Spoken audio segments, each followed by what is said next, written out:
প্রত্যেকবারের মতো এবারেও আমরা বসে গেছি সবাই মিলে টিচার্স ডের সেলিব্রেশনের বিভিন্ন রকম প্ল্যানিং করতে।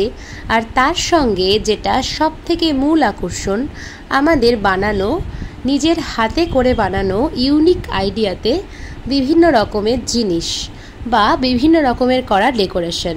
হ্যাঁ, এটাই ডিএলএড কলেজের বিশেষত্ব।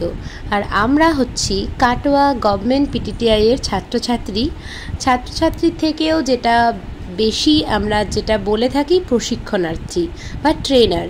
যেহেতু ট্রেনিং পারপাস আমরা এই কলেজে এসেছি, আর এই ট্রেনিংয়ের একটা সবথেকে বড় অঙ্গ হচ্ছে নিজে হাতে বানানো বিভিন্ন কাজের ভীষণ গুরুত্ব। আর আমরাও সবথেকে বেশি লাভবান হই এটাতে যে নিজেরা কিছু সৃষ্টি করতে শিখে যাই, অনেক কিছু শিখি এই প্রতিষ্ঠান থেকে। দেখতে দেখতে সেই প্রতিষ্ঠানে কাটানো 2 বছর শেষ হয়ে গেল। হ্যাঁ, এখনও আমরা অফিসিয়ালি বিদায় নিইনি ঠিকই, কিন্তু এটাই আমাদের সেকেন্ড ইয়ারের লাস্ট টিচার্স ডে সেলিব্রেশন ছিল, মানে এই কলেজে উদযাপন করা লাস্ট টিচার্স ডে। আগেরবারও আমরা ছিলাম কি না জানি না, আগেরবারও আমরা থাকতে পারিনি, অনেকে দেরিতে ভর্তি হয়েছিল। তো এটাই প্রথম অনেকের কাছে, এটাই লাস্ট, যেহেতু আমাদের 2 বছরের ট্রেনিং কলেজ। তো দেখুন আমরা এত মজা, মানে এখানে যারা পড়েছে একমাত্র তারাই জানে স্কুল লাইফটা ঠিক যেমনভাবে কাটে এখানেও ঠিক সেভাবেই আমাদের ডিসিপ্লিন সব কিছু। আর এখানে ফোন ইউজ করাও বারণ। আমরা ফোন তখনই ব্যবহার করি যখন আমাদের কোনো অনুষ্ঠান চলে। আর এই যে বিহাইন্ড দ্য সিন, অনুষ্ঠানের আগে যে আমরা সবাই মিলে বসে কাজকর্ম করছি, এগুলোর ভিডিও করা কিন্তু অ্যালাউ থাকতো। আর এগুলো অনুষ্ঠানটার শেষে আমরা পোস্ট করতে পারতাম।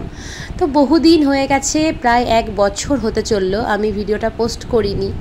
কিন্তু এখন শেষ মুহূর্তে এসে ভীষণ মনে পড়ছে আমাদের আর একদিন রয়েছে, যেদিনকে আমি ভিডিওটা এডিট করছি, ফেয়ারওয়েলের আগের দিন আমি এডিট করছি। অনেক কষ্টে, আমি জানি না, ভীষণ কষ্ট হচ্ছে। দেখো আমরা কত সুন্দর ফ্লাওয়ার বাকেট বানিয়েছিলাম স্যারেদের জন্যে। অনেক স্যার আছেন যারা টিচার্স ডের পর থেকে ট্রান্সফারে চলে গেছেন, অনেক স্যার নতুন এসছেন, সব মিলিয়ে মিশিয়ে মানে এত একটা আপন কলেজ। আর এই কলেজের নাম সবাই জানে আশা করি।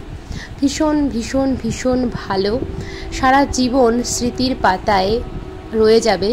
আর এত ভিডিও তো ফোনে রাখা যায় না মেমোরির জন্য, তাই সুন্দর করে ভিডিওগুলো একের পর এক সাজিয়ে, ছবিগুলোকে সাজিয়ে রেখে দিলাম।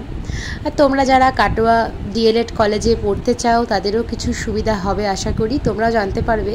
এত বিউটিফুল, এত যাই হোক, আজকের ভিডিও এটুকুই। আমার যত ভিডিও রয়েছে অকেশনের সেগুলো আমি এক এক করে পোস্ট করব ভেবেছি। আজকের মতো টাটা, থ্যাংক ইউ।